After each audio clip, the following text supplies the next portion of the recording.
Ford Fusion markalı avtomobilimizdir. Karafkada problem olub, publikində problem. Usta yəni məlumat versin bizə. Usta nə problem var idi maşında? Publikdə müəyyən vaxtdan sonra 150 kilometrdən sonra parappa sökülməlidir yağ dəyişəndə. Publikdə kəsilməlidir, içərisi yığılmalıdır onun. İçərisi yığılanda bütün bu formada içi sökülür parappanın. Hamısı təmizlənməlidir ki, orada bir dənə də olsun struşka yaranmasın. Bu struşka təmizlənməsə, yenə də dəyişəcəyimiz filtrin ağız hissəsini tutur. Setkasını tutur. Setka tutuldu. Çünki orada setka kağız filtri gedir. Tutuldu. Nasosda yağlanma getmir. Publik başlayır buksalatdamağa. Buksalatlayandan sonra onu yanır. Müştərimiz vaxtında düşüb üstünə, yəni sürmədi. Yəni hiss eləyən kimi, səs gələn kimi, vıcıltısı gələn kimi saxladı avtomobili və evakuatora qoydu, gətirdi. Friksiyon paketləri yanır. Bunlar hamısı yanır, qapqara yanır. Bunda yanma yoxdur şükür Allaha. Yəni qaydasındadır. İçinə də baxdıq bunun. Bunda yanma yoxdur. Bir dəqiqə sökün bunu göstərin.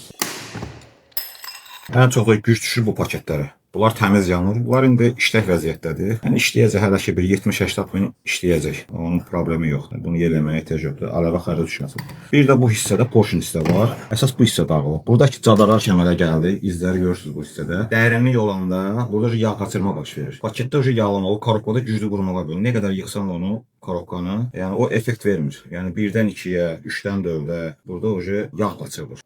Bu gidravlikdir deyənə hidravlik yağ tutuyor. İçində adi mexaniki periyod çaşıb olan kimi bunun içində elə bir mexanizm var. Orada bir dənə yapışdırma, termobrobot qolunun bir paket var. O dağılır. O dağılanda da ki başlayıb turbinin boynunda bir dənə polis var. Ebanesason. İçəridədir bu. Yeyildi, ondan sonra bu bir təmirə yaranır. Amma vaxtında biraz hiss eləyən kimi dəyişəndə bir problem yaranır. Bu yağ nasılsa bunun, korobkanın. Burada da bu, görün burada nə qədər burada struşka verib. Yəni bunlar hamısı, bu yenisi ilə amma orijinal qoyulma. Yəni bunu dublikat qoyurlar. 30-40 manatlıqlarına. Onlar işləmir. Yəni müəyyən vaxtdan sonra sorun yaradır səndə korobka ilə bağlı.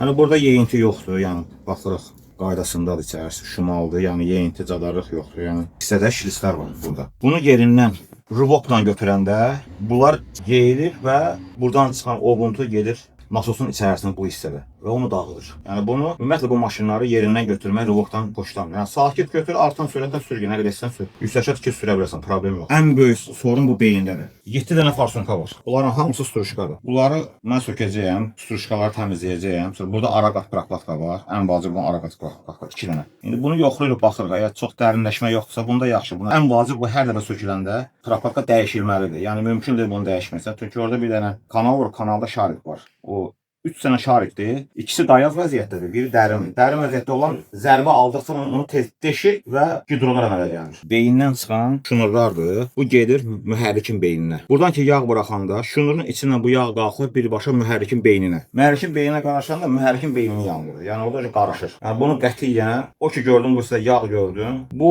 ən azından bu hissə bu dəyişilməlidir. Bunu dəyişmək vacib. Əgər bunu dəyişmirsənsə sabahları korobka ilə bağlı, mühərriklə bağlı sorun yaşayırsan.